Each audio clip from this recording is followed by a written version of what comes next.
За эзний өдрийн мэндийг хүргье.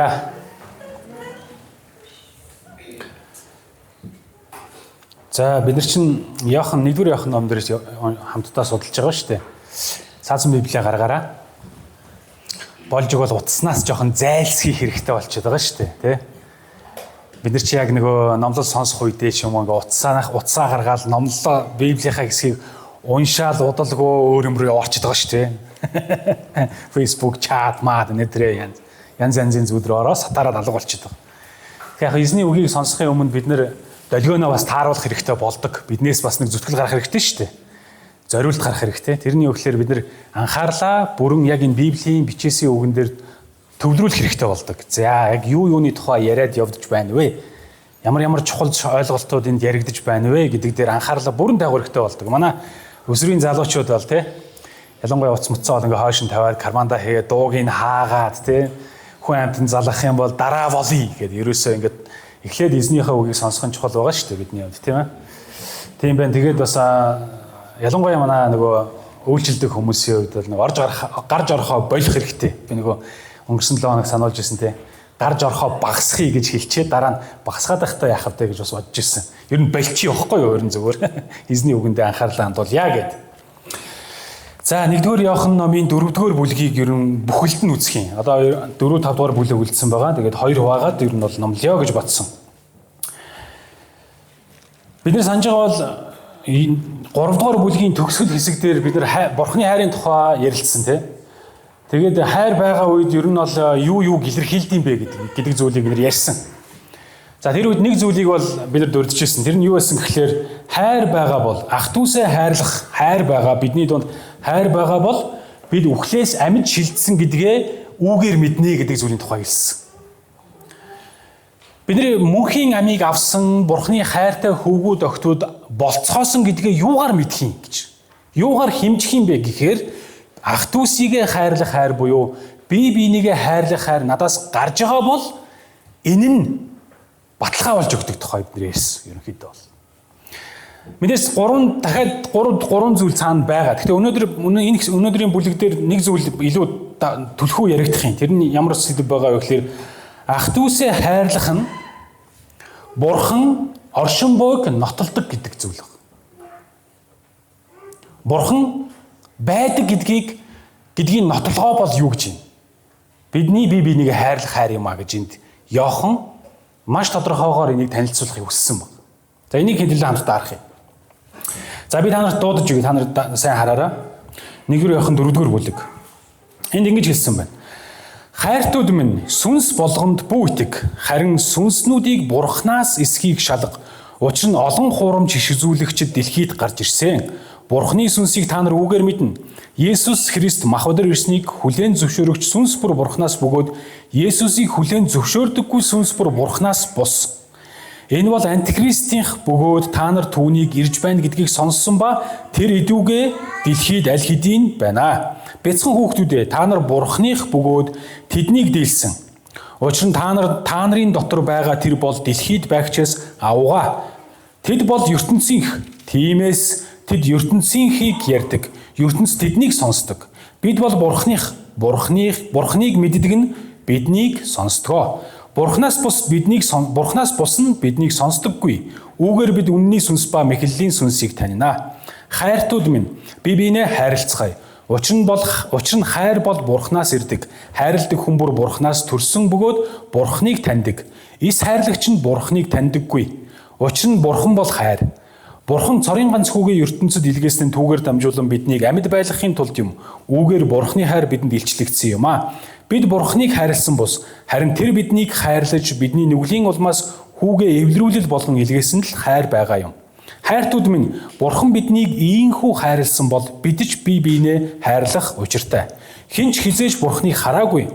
Хэрэв бид бие биенээ хайрлбал Бурхан бидний дотор байж түүний хайр бидний дотор төгс болно. Тэр өөрийнхөө сүнсийг бидэнд өгсөн учраас бид түүний дотор, тэр бидний дотор буйг бид үүгээр мэднэ. Эцэг нь хүүгээ ертөнцийн аврагчаар илгээснийг бид үздсэн бөгөөд гэрчилж байна. Есүс бол Бурханы хүү гэж хүлээн зөвшөөрдөг хэний ч дотор Бурхан байж тэрээр Бурханы дотор байна. Бурхан биднийг хайрладаг учраас Бурхан биднийг хайрладаг хайрыг бид мэдэж итгэдэг. Бурхан бол хайр мөн. Хайр дор байгч нь Бурханы дотор байж, Бурхан түүний дотор байна. Үүгээр шүүлтийн өдөр биднийг зоригтой байлгахын тулд хайр нь бидний дунд төгс болов. Учир нь бид энэ ертөнцид түн шиг байдаг. Хайр дор айдас үгүй. Харин төгс хайр нь айдсыг хөөн зайлуулна. Учир нь айдаст ял байдаг. Айдаг нэг нь хайр дотор төгс болгогдоогүй байна. Эхлээд тэр биднийг хайрлсан тул бид хайрладаг. Хэн нэг нь би Бурханыг хайрладаг гэж хэлчихэд ах トゥ угээ үзен яддаг бол тэр худалч. Учир нь харсаар атлаа ах トゥ угээ хайрладаггүй нь хараагүй Бурханыг хайрлаж чадахгүй шүү дээ. Бурханыг хайрладаг нь ах トゥ угээ мөн хайрлах ёстой. Бид энэ тушаалыг түүнээс авсан билээ гэсэн байна. За, нэлээд урт хэсэг явж байгаа тийм. Хэдийн ишлэл явчих. 21 ишлэл. За, ишлийн тоолгой айгу тийм. За, яг энэ бүлгийг бид нар ингээ харах юм бол хайр гэдэг үг маш олон давтагдсан байна. За, би тоолж үзсэн чинь ер нь бол 30 гаруй авцсан заяа. Хайрладаг хүн, хайр, Бурхан бол хайр гэх мэт янз янзын үгс хайртууд минь гэдэг ч юм уу тийм. Гэх мэтээр 30 гаруй удаа энэ үг давтагдсан байна. Гол сэдв нь угаасаа Бурхан бол хайр гэдэг тухай ярьж байна энд бол. Бурханы мөн чанар бол хайр гэж. Тийм учраас та бид бүгдд тэр хайр нь байгаа юу, үгүй юу гэдгийг үргэлж нэгтлэхтэй холбоотой зүйлийг хэлсэн. За яг энэ текстийг хоёр хэсэг болгоо хуваацсан байгааг бид нар харж байгаа. Эхний хэсгийг харах юм бол сүнснүүдийг шалгах тухай ярьж эхэлсэн. Бурханы хайрын тухай, бие бинийгээ хайрлах хайрын тухай, гинтхэн сүнснүүдийг шалгах тухай нэг хэсэг гарч ирсэн. Эхний 6 ишлэгийг харах юм бол. Яагаад сүнснүүдийг ялгах тухай нь хэлсэн юм бэ гэж. Яагаад өөр сэдв ярьж байгаа юм шиг юм болоо явчих гэсэн ийм асуулт ерөнхийдөө бол энд харагддаг. Гэхдээ яг хамгийн энгийнээр ойлгох юм бол энэ юу гэж хэлж байгаа вэ гэхээр Бурханыг ялгах тухай, Бурханы сүнстэй хүмүүсийг таньж мэдхтэй холбоотой зүйлийг энд хэлж байгаа. Энэ яг Бурханы сүнстэй хүн үү? Эсвэл худал муу хуурмаг худалч бузар муу сүнстэй хүн үү гэдгийг ялгахтай холбоотой зүйлийг эхний 6 ишлэлээр хэлсэн. Тэгээд дараа нь дахиад үргэлжлүүлээд Бурхан бол хайр гэдэг зүйлийг хэлсэн. Тэгэхээр олон хүмүүс өөрийгөө Бурханаас ирсэн, Бурхан намайг илгээсэн, би бол Бурханы илч гэдэг үгсүүдийг тухайн үед хэлж тунхаглаж, би Бурханы хүн, намайг сонс гэдэг энэ зүйлийг хэлжээс харагдаж байгаа. Гэхдээ Иохан тэдэнд хандан хэлсэн үндсэн чухал зүйл нь буюу 2 дахь багц ишлэл болох Бурхан бол хайр гэдэг зүйлийг Иохан онцлсон. Яагаад гэвэл Бурханыг таньмаар байгаа бол, Бурханы хүмүүсийг хараад мэдмээр байгаа бол, энэ Бурханы хүү юу гэдгийг ялгамаар байгаа бол тэр хүн гайхалтай байна уу, мундаг байна уу, чадaltaй байна уу, чансаатай байна уу, үгийн мэрэгэн цэцнийг ашиглаж гин үү гэдгээс үл хамааран тэр хүн дотор нэг зүйл байх ёстой. Шалгуур нь. Тэр бол хайр баг. Бие бинийгээ хайрлах энэ хайр та бидний дунд итгэж хүмүүсийн дунд байна уу? Тэр бол Бурханы сүнстэй хүн гэж хэлж байгаа. Илч Иохны сануулсан зүйлийг харах юм бол ингэж хэлсэн. Хайртууд минь гэж. Чуулганы итгэл одоо ах дүүсийг буюу багаас даяар тархамж суурьсан итгэлийн ахын дүүстэй энэ загтлыг маш их сэтгэл хайр гарган бичиж байгаа энд харуулж байгаа. Хайртууд минь. Сүнс болгонд юу гэсэн? Сүнс болгонд бүү итгэрэй гэж хэлсэн. Харин сүнснүүдийг шалгах эрх мэдэл та нарт байна гэж хэлж байгаа. Тэгээ яадаг сүнс юм бэ гэж. Яадаг сүнс юм гэж. Учир нь олон хурамч иш үзүүлэгчид дэлхийд гарч ирсэн юм а гэж хэлсэн. Олон Есүсийн нэрийг баригчид. За яг Иохны цаг үе чинь бол одоо 1-р зууны үеийн төгсгөл хэсэг 90-ад оны үед, манай ерний 90-ад оны үед. За энэ үед аль хэдийнэ одоо бусад элчнэр нь аль хэдийнэ цовдлуулсан, нас бортсон, дээрээс нь сайн мэдээний номуудыг бичсэн Матай, Марк, Лук, одоо Паулын загтлууд бүх бичээсүүд загтлууд бичигдээд чуулгануудад өгөгдсөн, тэднийг уншиж судалдаг байсан үе. Гэхдээ яг энэ үед яг энэ загтлуудаас гадна буюу элчнэрийн дамжуулсан сайн мэдээний үгсээс өөр зүйлийг дамжуулан тунхаглаж олныг өөрсөддөө татчихсан хуурамч иш үзүүлэгчид хэдийнэ гараад ирцэн байсан гэдгийг Илч Иоханд хэлж байгаа. Өнөөдөр бид нар Юулс намын 6 дугаар бүлгийн уншлагын хэсгийг санах юм бол тэнд Тиуд гэдэг хүн гарсан тий. Саяфтар Тиуд гэдэг нэг хүн гараад 400 хүнийг өөртөө татаад олон хүн түүний араас хуйлраал тий. Тэгээд яасан түүнийг нас барах үед бүгдээрээ таж боторсон түүний гэх хүмүүс байхгүй болсон гэж. Өөр Юда гэдэг нэг хүн гарч ирсэн тухайг хэлсэн тий. Олон хуурамч иш үзүүлэгчид гарч ирж итгэгчдийн санаа бодлыг үүмөрүүлэх аюултай байсан. Гэхдээ тэдний хийдэг байсан зүйл нь сонирхолтой. Юу байсан гэхээр хүмүүсийг алмааруулах үйлдэлүүдийг хийхдээ хийдэг байсан. Алмааруулах үйлдэлүүдийг. Ил бишидийн юмнуудыг хийдэг байсан гэсэн үг. Хүмүүсийг хуурах ажлуудыг хийдэг байсан. За хуучин гэрээний түүхүүдийг харах юм бол бүр одоо хуучин гэрээний зарим түүхүүд ялангуяа Мосе нөгөө Египтийн ард түмэнд очиод Египтийн ард түмнийг фараоны гараас мултлахын тулд юу үзүүлсэн бэ? Фараонд 10 гамшиг үзүүлсэн, гайхамшиг үйлдсэн шүү дээ бас. За яг энэ үед яасан? Фараоны нөгөө нэг илбчд, ид шид үзүүлдэг хүмүүс гарч ирээд бас яг Мосегийн үзүүлсэн тэмдгүүдийг үзүүлсэн. Мэлхийнүүдийг гаргасан, нөгөө голыг цусан улаан болгосон, тайг нь бас ингээд могоо болсон гэдэг ч юм уу те.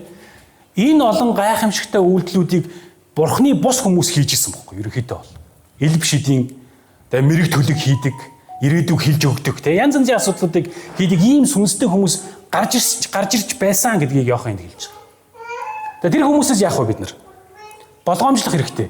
Дээрээс нь болгоомжлохоос зогсохгүй тэр хүмүүсийг шалгах хэрэгтэй гэлж байгаа. За энэ хүмүүсийн хийж байгаа үйлдэл гайхамшигт үйлдэл одоо юу гэдгийг те энэ ерөг бүсийн зүйлсүүдийг бид нар шалгах хэрэгтэй. Энэ нь яг Библиэд бичигдсэн юм уу? Одоо Иохны хувьд болохоор элч нарын болоод Паулийн бичсэн захидлууд магтлуудаар одоо хянах хэрэгтэй гэсэн утгатай зүйлийг хэлж байгаа гэсэн үг. Нэгсэндээ Есүс Христтэй хамт биечлэн байсан нүдэн гэрчнэрийн аман яриа болоод бичвэр болох бичээсээр тэднийг шалгадаг байх ёстой гэдэг зүйлийг хэлж байгаа. Яг энэ Бурхны үгийн дагуу энэ хүн үгээ айлдж гин үү үгүй юу? Бурхны үгийн дагуу энэ хүн өөртөө хүмүүсийг дуудаж гин үү үгүй юу? Энэ хүний хэлж ярьж байгаа үгс үйлдэл нь Есүс Христийн дээр хүмүүсийн анхаарлыг аваач гин үү? Эсвэл зөвхөн өөрийн ашиг сонирхлын төлөө хэлэгдэж байгаа үгсийг хэлж гин үү гэж. Энэ нягтлах буюу шалгах эрх мэдлүүдийг яг та бид бүгдэд итгэгч хүмүүст эзэн аль хэдийн өгсөн гэж ойлгож. Тэгээ бид нар энийг гайхалтай эрх мэдлэлтэй хүмүүс. Эзний үгийг шалгах эрх мэдлэлтэй. Зүгээр л хэлсэн болгонд нь тийм ээ гэж итгэдэг тийм хүмүүс биш. Тийм гинэн, цайлган, бодлогогүй байж ерөөсөө болохгүй. Харин ч няхуур, нягталдаг, сонссноо тунгаадаг, эргэцүүлдэг, Библийн үг, Библийн сургаалуудтай харьцуулдаг, түүгээр шүүдэг байх хэрэгтэй. Ийм эрх мэдэлтэй хүмүүс гэж. Тэгээ яг энэ эхний 6 ишлэл дээр хэлж байгаа зүйлийг харах юм бол ингэх шүүх, нягтлах чадамжийг эзэн бидэнд өгсөн байдаг гэж хэлж байгаа. Өөрийн сүнсээрээ, ариун сүнсээрээ өгсөн байдаг гэж. Эзэн Есүс Христэд итгэж аврагчаа гэж хүлээж авсан хүмүүс баптизм хийлгэж ариун сүнсийг хүлээж авсан бол тэр хүмүүст эзний үгийг нягтлах чадал бас байгаа гэж хэлж байгаа. Чадал. Тэгээ би анх дөнгөж итгэгч болж исэн үе сандгийн. Тухайн үед ял би яг хуу манай гэр бүл чинь ам бол зургуулаа. Тэгэл хамгийн сүүлд итгэсэн хүн нь бол би гэж өмнө ярьж ирсэн. Тэгээ хамгийн сүүлд итгэсэн хүн би байхгүй юу? Хамгийн эсэргүүцдэг байсан хүн. Тэгээ эсэргүүцдэг байх үед нөгөө талын өрөөнд аав ээжүүд символыг хийгээд Библийн үгийг дэлгэж ингээд ярилцж байгаа тэр надад сонсогдоод хэдийгээр миний дотор эсэргүүцэл байдаг байсан ч гэсэн энэ яг чухал үг хэлээд байна. Энэ бас нэрээ тийм шүү. Энэ нэрээ бас яг үнэн үг хэлээд шүү. Хүнд хэрэгтэй юм яриад байна. Чухал юм яриад ах шиг байна гэсэн ийм бодол миний дотор хөрөндөг байсан. Тэгээ юу яг гол санаа нь юу гэхээр Бурхан бидэнд өөрийнх нь үгийг таньж ялгах, нягтлах энэ боломжийг, энэ чадамжийг өөрийн хүмүүст бас өгсөн байдаг гэж. Гэдэг нь бас яг хуу миний жишээнээс зүгээр харагдаж болж байгаа ерөнхийдөө бол. Тэгээ эзэн өөрийн хүмүүстэй хайртай, өөрийн хүмүүсийг дууддаг, өөрийн хүмүүстэй өөрийнх нь үгэнд итгэж найдах, ойлгож ухаарах, хүлээж авч хэрэгжүүлэх, итгэж баптизм хүртэх тэр боломжийг аль хэдийнэ өгсөн байдаг гэж харагдаж байгаа. За бид нар цааш нь харах юм бол Есүс Христийг махбодоор ирэх гэж хэлсэн. Тэгээ Есүс Христ махбодоор ирснийг хүлээн зөвшөөрөгч сүнс бүр Бурханаас ирэх юм гэж хэлсэн. Тухайн үед нэг асуудал байсан харагдаж байгаа. Тэр ямар асуудал байсан гэхээр тухайн нийт хүмүүсийн дунд Есүс Христийг махбодороо ирсэн гэдгийг хүлээн зөвшөөрдөггүй хүмүүс гарч иж ирсэн. Нөгөө гностик одоо декадизм үзлүүдийг дэлгэрүүлэгчд. Тэдний хэлжсэн зүйл нь юу байсан гэхээр Есүс зүгээр л Бурхан Есүс бол Бурхан мөн. Тэд нар Бурхан гэдгийг хүлээн зөвшөөрч байгаа. Гэхдээ юуг нь хүлээн зөвшөөрөхгүй гэхээр хүний дүрээр буюу 100 хүн болж ирсэн гэдгийг хүлээн зөвшөөрдөггүй. Яагаад гэж хэлдэг гэхээр махбод бол бузар. Тийм учраас ариун Бурхан хизээж махбод болохгүй. Тэр харин махбод биш байсан. Зүгээр харин хүн шиг санагдсан. Тэгж харагдсан. Тэгж бидэнд тэгж мэдрэгдсэн бохоггүй. Түүнээс яг үнэндээ бол түр ерөөсөө махбодоор ирээгүй гэсэн энэ онолыг үзэж ирсэн. Ярьж ирсэн гэсэн үг. Тэгээ энэ онол нь аюултай байсан гэдгийг Иохан мэдчихсэн учраас үүний эсрэг одоо юу гэх вэ? Үгийг маш тодорхойгоор хэлж эхэлсэн. Тэгээ юу гэж хэлсэн гэхээр Христийг юу гэж юм? Есүс Христ махбодоор ирснийг хүлээн зөвшөөрж байгаа бол энэ Бурханаар төрөгч. Хэрвээ Христ махбодоор ирснийг хүлээн зөвшөөрөхгүй байгаа бол тэр бол антихрист буюу Христийг эсэргүүцэгч юм а гэж дүгнэж байгаа нэг талаар. Тэгэхээр тухайн асуудал юу байсан? Есүсийг бурхан гэж үзсэн гэхдээ махбодоор ирээгүй гэдгийг яаж юм? Ирсэн гэдгийг эсэргүүцчихсэн хүмүүс гарч ирж байсан учраас энэ нь асуудал болж байсан. Харин өнөөдөр та бидний хувьд яг ямар вэ? Гэхдээ бодох юм бол бидний эргэн тойронд байгаа хүмүүсийн тухай бодох юм бол Есүсийг за яг хүн байсан гэдгийг хүлээн зөвшөөрөд мөн үү? За тэр нэг сайн иш үзүүлэгч байсан бах, мундаг үг тунхагладаг хүн байсан бах, мундаг бурханлаг хүн байсан бах. Гэхдээ тэр яасан? Тэр бол бурхан байгаагүй гэж үзсэн. Ийм үзэл бидний эргэн тойронд яг байдаг. Заримдаа бид ч гэсэн нэрээ үүлээ гэж бодох ийм эрсдэл байж байгаа гэсэн. Гэхдээ Иохан болоод элчнэрийн хэлж байгаачлан биш үү? Есүс Христийг 100% махбодоор ирсэн гэдгийг хүлээн зөвшөөрдөг. Тэгээд тэр өөрөө бурхан байсан гэдгийг хүлээн зөвшөөрдөг. Тэр хүн яг Бурханаар төрөгч болоо гэж тайлбарлаж байгаа. Библийн номуудыг харах юм бол.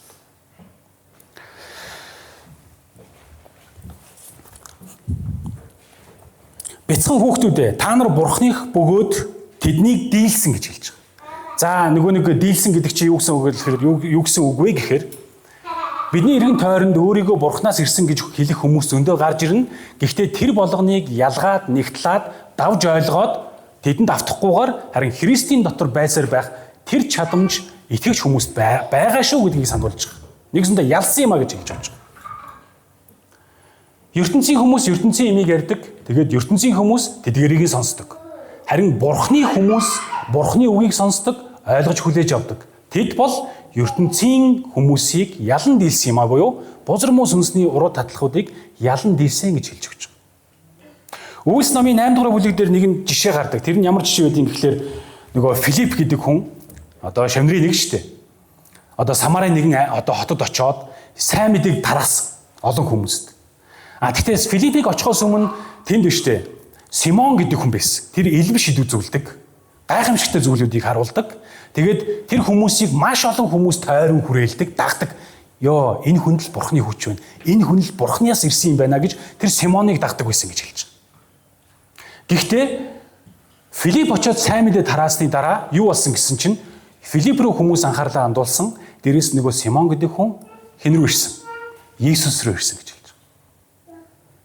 Нэгсэндээ сайн мэдээг дамжуулж байгаа, сайн мэдээний дагуу амьдарч байгаа итгэлийн хүмүүс яадаг бах нь? ертөнцийн юмыг ярьж байгаа одоо энэ Симон мэтийн хүмүүсийг ч даван дийлдэг гэдэг зүйлийг энд тодорхой факттайгаар Үйлс номд бичиж үлдээсэн баг. Есүс Христийн сайн мэдээний дагуу амьдрагч та сайн мэдээг тунхаглагч та бид биш үү? Энэ дэлхий дээр байгаа хурам шүтэнүүдийг шүтэгчд болоод одоо юу гэх вэ? Одоо бурхны бус сүнстэй хүмүүс болоод одоо юу гэдгийг тэр хүмүүсийг төггүйхэн шиг даван дийлэх тэр хүчийг бурхнаас сайн мэдээний дотор авсан гэдгээ бас мэдж амьдрах хэрэгтэй болдог. Тэгэхээр бид нар яах вэ? Сайн мэдээ ярихдаа айх хэрэггүй байх. Хойшин суух хэрэггүй байх. Эмээх хэрэггүй байх. Харин бидний өмнө мэдлэг боловсрлоороо тэлцсэн магадгүй мундаг хувилгаан эсвэл бөө мөргөл хийдэг те аимшигын айгүй гайхамшигтай зүйл хийдэг байсан ч гэсэн хамаагүй тэр хүмүүст сайн мэдээг хэлэх юм бол яах вэ? Бурхан ажиллаа хийн. Бид нар даван дийлэх болно гэж. Аль хэдийнэ даван дийлцсэн учраас тэр байхгүй. Бид сайн мэдээ хүлээж авсан гэдэг чинь бозор сүнсийг ялан дийлцсэн гэсэн утгатай. Тэгэхээр энэ зүйлийг бас Иохан бидэнд бүр ингэж батжуулж, урамшуулж, ятгахж, маш тодорхой болгож хэлхийг энд ерөнхийдөө бол зарьсан харагдаж байна. Есүс Иохан номын 6-гийн 44 дугаар эшлэлдэр намайг илгээсэн эцэг хэн нэгнийг татахгүй бол хинч над руу ирж чадахгүй гэж хэлсэн баг. Юу гэсэн үг? Бидэнд итгэлийг эзэн өгдөг гэсэн зүйлийг хэлж байна. Бидэнд итгэлийг эзэн өгдөг. Бурхнаар биш л бол хинч Есүс бол аврагч гэдэгт итгэж чадахгүй. Бурхнаар биш л бол эзэн Есүс дээр бид нар ирж түүнд итгэл найдвараа өгч баптизм хүртэхгүй. Бүх хүмүүсийг бурхан яах вэ? Христэд итгэх итгэл рүү өөрөө авчирдаг гэдэг зүйлийг хэлж байгаа. Тийм учраас бид нэг ч гэсэн Иесус авч ирсэн юм чинь бидний эргэн тойронд байгаа үл итгэгчдийг яг хоо сайн мэдээ бид ярих замаар Бурхан тэднийг авчирна гэдэг итгэл дотор бид нар уран зоригтойгоор итгэлээрээ алах хэрэгтэй болж байгаа. За энэ бол сүнснүүдийг ялгахтай холбоотой зүйл. Хоёр дахь зүйл дээр болохоор бидний хувьд нөгөө чухал зүйл байгаа тийм. Бид бие биенээ хайрлах нь Бурхан оршин байгаагийн нотлохоо болж өгдөгөө гэж. Энэ зүйлийг хэлж гисэн.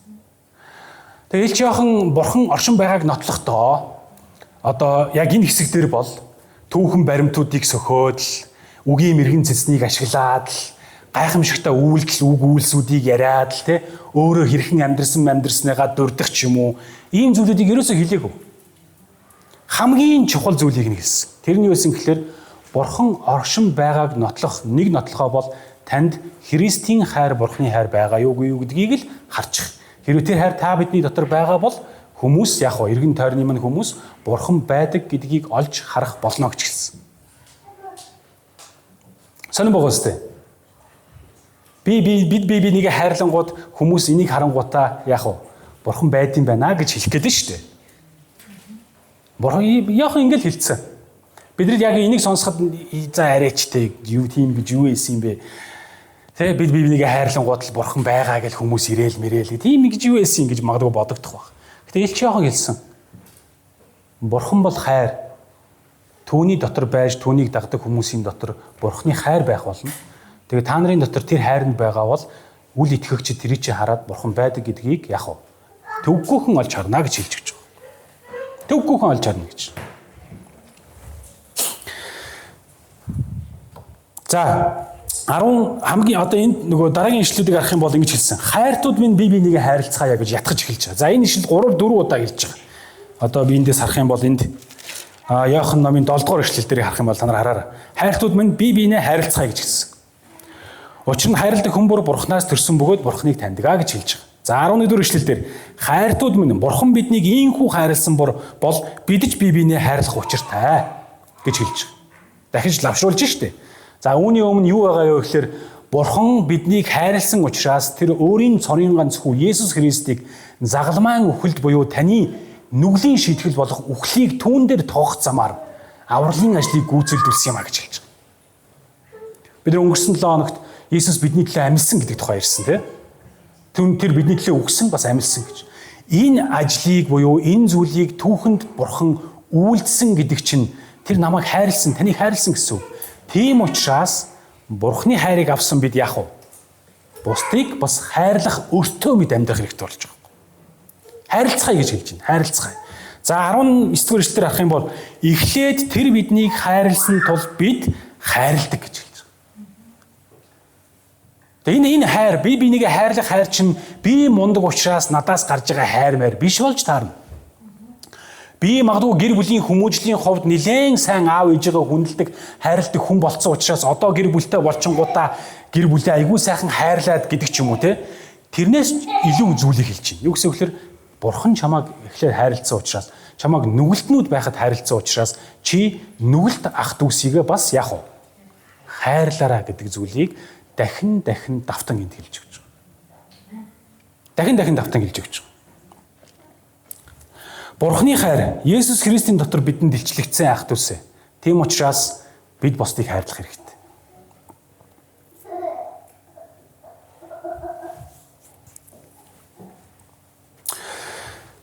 Энд нэг зүйлийг хэлж байгаа 12 дугаар ишлэлдэр хинч хизээж Бурханыг хараагүй. Хэрв бид бие биенээ хайрлавал Бурхан бидний дотор байж түүний хайр бидний дотор төгс болно гэж хэлсэн. Гэтэ энд нэг асуудалтай юм шиг ишлэл харагддаг шууд зарим хүний сүмд шүү. Гэтэ асуудалтай биш л дээ. Юу гэсэн үг вэ? Хинч хизээж Бурханыг хараагүй гэж хэлсэн. Яг энэ үгийг хэлэнгууд зарим хүмүүс тэгдэг. Яг ч тийм би харсан шүү дээ гэж хэлдэг. Та яаж харсан бэ гэхлээр би Библийн үгээр дамжуулан харсан гэж хэлдэг. Мөн үү? За нэг тайлбар байдаг. Зарим хүн ингэж хэлдэг. Хинч хизээж Бурханыг хараагүй гэсэн чинь үгүй шүү дээ. Зарим хүн харсан шүү дээ гэж. Хин яаж харсан юм? Шавнар Есүсийг хараагүй мó гэж хэлдэг. За Есүсийг харсан гэхдээ Бурхан эцгийг нь хараагүй штэ гэж хэлэнгууд зарим хүн ингэж хэлдэг. Нэг үг байгаа штэ. Намайг харсан нь эцгийг харсан гэж Есүс хэлсэн. Тэгэхээр чинь бид Есүсийг харсан бол яах вэ? Бурханыг харсан болж таарна. Тэгэхээр бид нар Бурханыг харсан гэдэг. Тэгээд Иохан номын 1-р бүлэг дээр харах юм бол өөрөө ингэж хэлсэн. Эхнээсээ байсан бөгөөд бидний сонсож нүдэрээ үзэж харж гараараа барьж үзсэн амийн үгийн тухай гэж хэлсэн. Илч Иохан юу гэж хэлж байгаа гэхээр Есүсийг бид нэр харсан, гараараа барьсан, нүдэрээ үзсэн, хамт байсан мөн үү? Шавны байх хугацаанд. Бүх зүйлийг харсан шүү дээ гэж. Яагаад энэ хэсэг дээр Бурхныг хинч хизэж хараагүй гэж хэлж байгаа юм бол гэж. Зарим хүмүүс ингэж хэлдэг. Хуучин гэрээний түүхүүдийг сөхөөд Мосе эзэнтэй уулзсан, Йошуа эзэнтэй уулзсан, элчнэр зарим шизүүлэгчд уулзсан шүү дээ Бурхантай гэж. Яагаад Иохан ингэж хэлвэ гэж. Яг хоо энд нэг чухал зүйл нь юу байгаа гэхээр хизээ бичигдсэн бэ гэдэг нь чухал. Энд чи Есүсийг үхээд амьлаад дээшээ өргөцснөөс хойш даруй 60 жилийн дараа зарим хүмүүс бол тэрийг хараагүй хүмүүсийн тухай хэлж байна те. А дээрэс нь нөгөө талаар хэдийгээр бид Есүсээр дамжуулан Бурхныг харсан гэж хэлдэг ч гэсэн, Библийн үгээр дамжуулан Бурхныг үзсэн гэж хэлдэг ч гэсэн, Мосе болоод Йошуа нар хуучин гэрээнд Авраам ч гэсэн Бурхантай уулзсан гэдэг ч гэсэн. Яг тэр сүнсээр оршигч, бүтээгч, Тэнгэрлэг Бурхныг байгаагаар нь хардсан хүн өндөө бол байхгүй гэдэг зүйлийг Иохан энд онцлохыг зорьсон гэж харж байна. Хинч хизээж тэр агуу Бурхныг хараагүй, Христийг харсан байж болно. Гэхдээ цааш нь үргэлжлүүлээд хэлэх юм бол энэ үг хэлж байгаа үгийн зорилго нь ерөөсөө сонирхолтой. Бурхныг хинч хизээж хараагүй. Яг өнөө цагт бол Бурхныг хинч хизээж хараагүй. Тэгэхдээ Бурхныг харах боломж байна. Тэр юу вэ? Тэр юу лээ? Би бинийг хайрлах та бидний хайр гэж хэлж байгаа. Би бинийг хайрлах тэр хайр нь үл үзэгдэх Бурхныг бусдад үзэгдэх боломжтой болгодог хайр гэж хэлж байгаа. Зүгээр ингэж хэлсэн. Одоо болоо. Энийг одоо бүр илүү тайлбарж майлбарлах юм бол миний хэл ам орооцолдох эвгүй болох баг. Ямар тач Илч Иохны товч тодорхой хэлж байгаачлан энэ хайр та бидний дотор байгаа бол ах дүүсээ. Энэ бол нөгөө ертөнцийн гэрэл давс байх үндсэн чанар байгаа. Тэгээ Есүс Христ маш олон хүмүүсийг өөрийнхөө эргэн тойронд тойруулаад маш олон хүмүүс үе олноороо түүнийг даган баясаал баясгах байх үү дагалдаал явсан. Яагаад дагсан юм бэ? Тэр гайхамшгуудыг үйлцэн учраас дагсан юм уу? Түүний үг нь мэрэгэн цэцэн байсан учраас дагсан юм уу? Мэдээж тийм. Гэхдээ тэр болгоноос дээгүүрх нэг чухал мөн чанар түүний дотор байсан нь нүгэлтнүүдийг хайрлах байсан. ертөнцийг хайрлах байсан. ертөнцийг хайрлах байсан. Тийм учраас маш олон хүмүүс Есүсийг дагж ирсэн гэж хэлж байгаа. Нэгсэндээ Христийн дотор байсан Бурхны хайр, тэр гайхалтай төгс хайр хүмүүсийг түүн рүү татчихсан. Бурхныг таниулж исэн өөрөөр нь дамжуулаад гэж. Иохан хэлсэн те цааш нарах юм бол Бурхан бол хайр юм ах дүүсэ гэж 16 дугаар ишлэлдэр Бурхан биднийг хайрладаг хайрыг бид мэдэж итгэдэг. Бурхан бол хайр мөн. Хайр дор байгч нь Бурхны дотор байж Бурхан түүний дотор байдгаа гэж хэлсэн. Бурхны мөн чанарын тухай хэлэхдээ.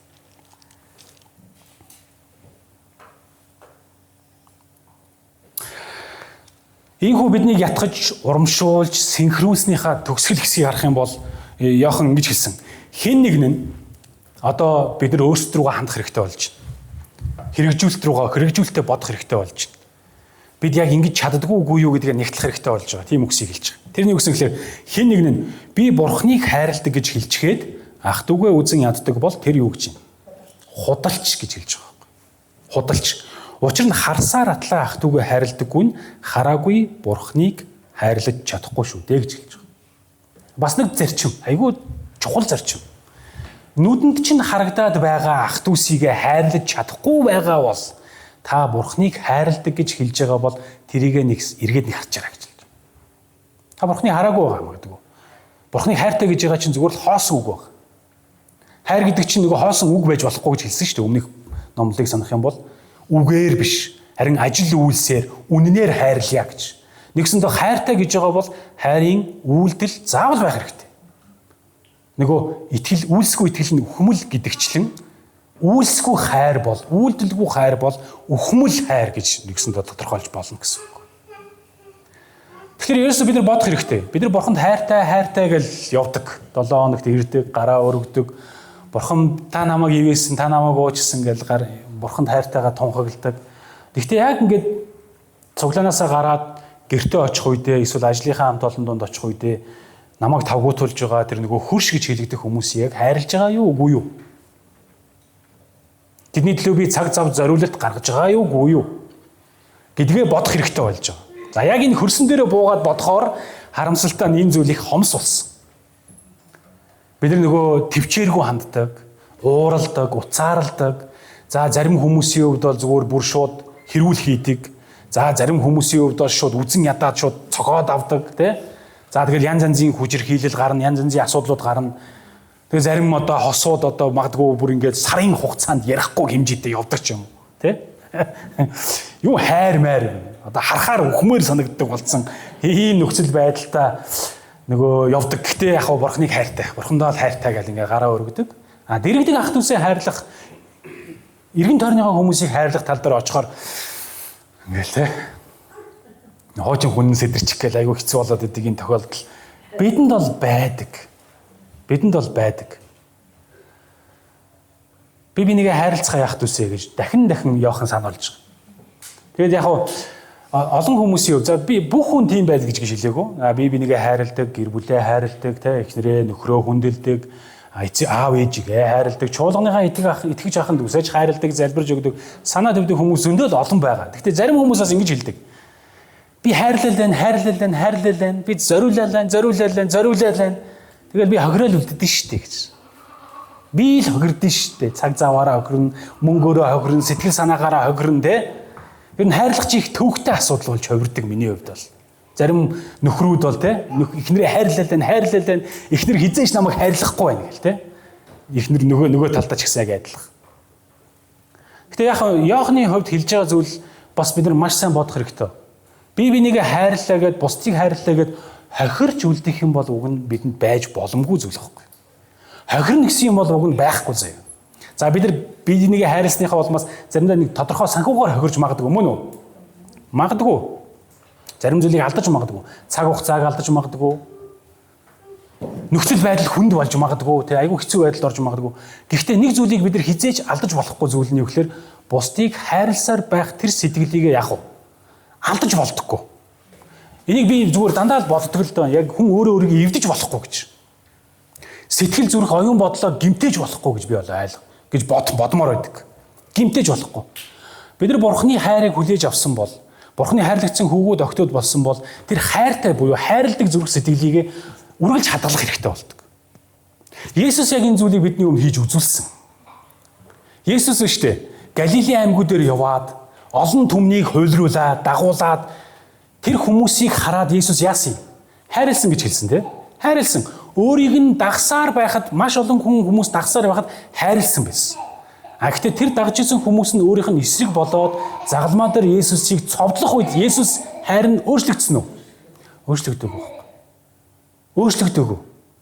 Тэр хүмүүс өөрт нь сайн хандж яхад хайрлж исэн, өөрийнх нь эсрэг зогсож загалмаа дээр цовдлож яхад тэрний хайр өөрчлөгдөөгүй. Хайрлсаар байсан. Тэгээ загалмаа дээр хэлсэн шүү дээ. Эзэн минь ааваа юугаач мэдэхгүй энэ намайг цовдлж байгаа энэ хүмүүсийг та өршөөгөөч гэж хэлээд өөрийн амийг тэр хүмүүсийн төлөө буюу нүгэлт хүмүүсийн төлөө та бидний төлөө өргөцсөн бохгүй. Тэгэхээр бурхны хайр хизээж хувирдаггүй. Хүмүүсийн бодол санаа өөрчлөгдөж болно. Хүмүүсийн бидэнд хандах буюу Есүст хандах үзэл бодол хандлага өөрчлөгдөж болно. Гэхдээ Есүс өөрийгөө алдаагүй. Хайртай зүрх сэтгэлээ эвдээгүй. Мөн үү? Яг энэ зүйлийг итгэгч хүмүүс бид нар бас хийх хэрэгтэй болдог. Бидний эргэн тойрны нөхцөл байдлууд, бидний эргэн тойрны хүмүүс биднийг өөрчлөх янз янзын нөхцөл байдлуудыг үзүүлж харуулж хэцүү болгож болно. Гэхдээ өөрчлөгдөж өөрийгөө алдаж болохгүй нэг зүйл ихлээр та бидний дотор өгөгдсөн бурхны хайр буюу би бинийг хайрлах энэ хайр баг. Тэр энэ хайрыг алдаж болохгүй төлөө өөрийгөө эвдэхгүй төлөө бид нар бас хичээх хэрэгтэй. За мэдээж энийг хийх хэцүү. Хоёр чухал зүйлийг бид сануулмаар байна төгсгөлд нь. Нэгдүгээрт үнэхээр бусдыг хайрлах нь хэцүү байгаад, хөршөө хайрлах нь хэцүү байгаад, хань ижлээ хайрлах нь хэцүү байгаад, үр хүүхдээ хайрлах нь хэцүү байгаад байгаа бол эзний өмнө очиод юу гэж гуйх вэ? Эзэн минь хайрлах чадлыг та надад өгөөч гэж гуйх хэрэгтэй болдог. Хайрлах чадамжтай болгож өгөөч гэж гуйх хэрэгтэй болдог. Нэгэн хүн Есүс дээр ирээд итгэлгүй байгааг минь уучлаарай, итгэлийг минь нэгэмж өгөөч гэсэн шиг хайрлаж чадахгүй байгаа намайг уучлж өгөөрэй. Хайрлаж чадах тэр хайрыг та надад нэмж өгөөч гэж гуйж эзэнд найдах хэрэгтэй болдог. Нөгөө талаар хоёр дахь зүйл нь Есүс Христ энэ дэлхийд ирснээсээ өөхөх амьлах хүртлээр хүмүүст хэрхэн хайрыг харуулж байсан жишээнүүдийг уншиж, судалж, тунгаан бодож, түүнийг дагаж хэрэгжүүлэхийн төлөө суралцах хэрэгтэй болж байгаа бидний хувьд. Ийм хоёр зүйл байна. Яг би нэг ишлэлийг та нарт сануулах юм бол ингэж хэлсэн байна. 7 дугаар ишлэлдээ сая дурдсан шүү дээ. 7 дугаар ишлэл, 11 дугаар ишлэл, 19 дугаар ишлэл дээр хайртууд минь ээ, хайрлцгаая л гэдэг байгаа шүү дээ. За грек хэл дээрх үгийг нь харах юм бол ингэж хэлсэн байна. За би нөгөө грекээр бичсэнийг эндээс уншаад өгчмөр санагдаад байна. Энд ингэж хэлсэн. Тийм. Агапетой, агапемен гэд, агапомен гэж бичсэн зэ гэж уншигддаг грек хэл байхгүй. За энэ үгийн яг үндсэн утга нь юу гэсэн үг байгаа вэ гэхлээр хайрлагдаг ста гэж хэлж байгаа. Эхний үг нь. Хайртууд минь гэж орчуулсан байна те. Гэхдээ үндсэн үг нь юу вэ гэхлээр хайрлагдаг ста, хайрлцгаая гэдэг үг байгаа байхгүй юу? Юу гэсэн үг гэхлээр Бурхны хайрыг хүлээж авах ста, бусдыг хайрлцгаая гэж. Тийм ээ? Тэгэхээр эзний хайрыг түгээдэг, дамжуулдаг, тэгээд эзний хайраар амьдрдаг, бие биедээ ханддаг, үйлчилдэг хүмүүс бай. За энэ цагт бидний эргэн тойронд Есүсийг хараагүй байгаа, Бурхны дүрийг хараагүй байгаа тэр хүмүүс Бурхныг харах боломжтой гэж хэлсэн. Энэ бол Есүсийн шамнырын ишаа болох Есүс Илч Иохны бидэнд хэлсэн нэг төрлийн зарчим бас амлалт биш тийм гайхалтай амлалт. Тэгэхээр тэр хайрын зүрх сэтгэлийг бусдад бие биедээ харуулдаг хүн бай. За энэ нь бусдад Бурхныг таниулах болтох бай. Амен. Амен. За хамтдаа эзний өмнө очиж залбирцгаая.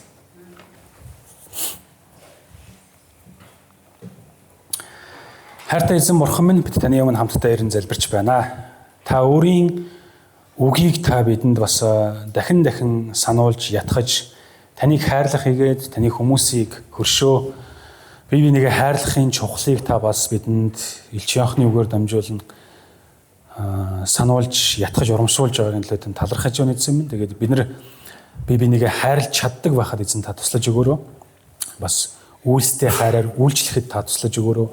Гэр бүл хайртай дотныхоо хүмүүст ч гэсэн яг тэр агапе хайр буюу Бурхны болцолгүй тэр Христийн дотор өгөгдсөн тэр гайхалтай хайраар үйлчилдэг хайрыг харуулж чаддаг хүмүүс байхад эзэн та туслаж өгөөч гэж танаас гуйн залбирч байна эзэн Бурхан минь.